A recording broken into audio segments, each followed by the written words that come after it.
గుర్తొచ్చేది ఫ్లోరైడ్ అండి. పర్టికులర్గా మీ పార్లమెంట్ పరిధిలో మునుగోడు లాంటి చోట ఈ ఫ్లోరైడ్ పరిస్థితి చాలా సివియర్గా ఉంది.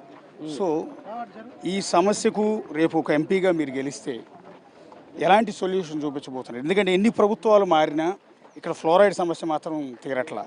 ఇక్కడ అడిగేది ఏంటంటే భూమిలో ఉన్న ఫ్లోరైడ్ని ఎట్లాగో నిర్మూలించలేము. కనీసం గొంతు లోపలికి వెళ్ళే నీళ్ళు ఏవైతే ఉన్నాయో అవి మంచి నీళ్ళు ఇవ్వగలిగితే ఈ ఫ్లోరైడ్ సమస్యను కొంతైనా కంట్రోల్ చేయొచ్చు అని. అంటే శరీరంలో ఫ్లోరైడ్ పంపకుండా మీరు ఒక చదువుకున్న వ్యక్తిగా, విద్యావంతుడిగా మీకు పూర్తి అవగాహన ఉంది, ఏం చేయబోతున్నారు?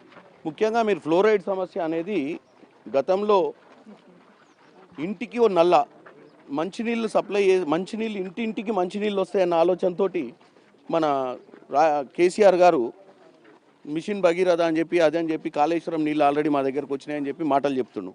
మరి ఇలా మనం ఇక్కడ ఉన్నటువంటి పరిస్థితులు చూస్తే ఏ ఇంట్లో నల్లాలు లేవు. వాస్తవంగా ఏంటంటే కార్యక్రమం చేయాలన్న చిత్తశుద్ధి ఉండాలి. ఇంటికి ఓ నల్ల రాకపోతే నాకు ఓట్లు అడిగే అధికారం లేదు, ఆ ఇంటికి ఓనన్నాడు. మరి ఇంటికి మహిళ మిమ్మల్ని కలవటానికి వచ్చింది. నమస్తే నమస్తే.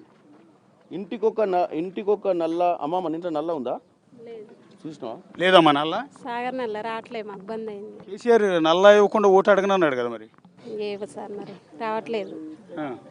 రావట్లేదు అంటే ఉంది కానీ అంటే నేను ఒకటే చెప్తున్నా, 7 లక్షల కోట్ల రూపాయలు అమ్మా నమస్తే 7 లక్షల కోట్ల రూపాయలు ఖర్చు పెట్టిండు.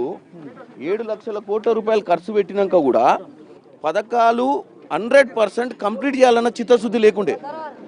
అమ్మా మా కోతులు పట్టిరి, మా ఊరిని పట్టిరి, అంతే కదా. ఒకటి చేయరు, మాకేం లేకుండా మేము గెలిపిస్తాం.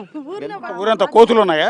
వచ్చాడు మమ్మల్ని బతకనిస్తారు, ఖర్చు చంపుతున్నాయి మమ్మల్ని. కోతుల బాధ్యత ఒకటి చేయరు, ఏ చేయకుండా కోతుల దాని గురించి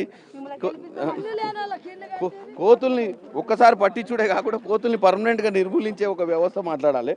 అయితే నేను అనేది ఏంటంటే, మీరు ఫ్లోరైడ్ గురించి అడిగినప్పుడు ఫ్లోరైడ్ సమస్య అనేది పరిష్కారమయ్యే సమస్యనే.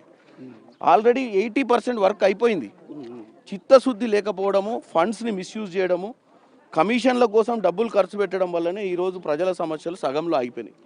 ఈరోజు కాంగ్రెస్ ప్రభుత్వం వచ్చింది, రేవంత్ రెడ్డి గారి ఆధ్వర్యంలో ఏమైనా ఇప్పుడు సంక్షేమ పథకాలు, ముఖ్యంగా రేవంత్ రెడ్డి గారు ఏదైతే 6 పథకాలతో పాటు బీఆర్ఎస్ ప్రభుత్వంలో ఈ మినిమం ఇటువంటి పరిస్థితులు, ఫ్లోరైడ్ లాంటి సమస్యల నుండి ప్రజల ఆరోగ్య సమస్యల మీద ఎఫెక్ట్ పడేటువంటి పరిస్థితులను ఇమీడియట్గా రెక్టిఫై చేయాల్సిన అవసరం ఉందమ్మా.